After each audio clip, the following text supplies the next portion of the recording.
प्रिय श्रोता बंधु प्रभु श्रीख्रीष्ट महत नाम आपण को शुभेच्छा।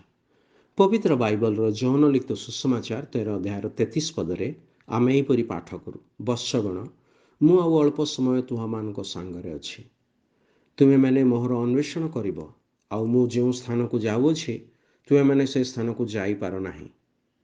यह मु जेपरि जिहुदी मानू कही सेहीपरि एबे तुम मानक मध्य कहुअछि। एठारे प्रथम थर पाई प्रभु जीशु आपना शिष्य मानू वत्सगण बोली संबोधन करते।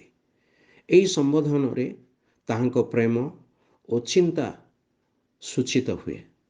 प्रभु आपना खुशी और बलिदान को दृष्टि आगे रखी कहती, मु आउ अल्प समय तुम सांगरे अच्छी, मु जो स्थान को जाऊँगी तुम्हें मैंने से स्थान को जाई पार नाही।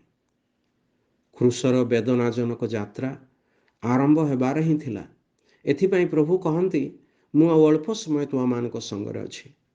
तेबे से क्रूसी मृत्यु कहीं भोगिले, पुणी ताहार परिणाम कौन थिला? पापी मानव निमंते ईश्वर को निरूपित दंड नरक अटे। ईश्वर को निरूपित यही दंडरू मनुष्य को रक्षा करने निमंते प्रभु श्रीख्रीष्ट क्रूस पर आमर दंड भोग कले, पुणी मृत मान मध्यरु पुनरुत्थित होई परित्राणर मार्ग प्रस्तुत कले। जदि ताहांको मृत्यु और पुनरुत्थान रे विश्वास करी आपण ताहांको प्रभु और त्राणकर्ता रूपे ग्रहण करिवे, तेबे आपण परित्राण प्राप्त हेबे। एथिपाई ईश्वर आपणको साहाय्य करंतु। धन्यवाद।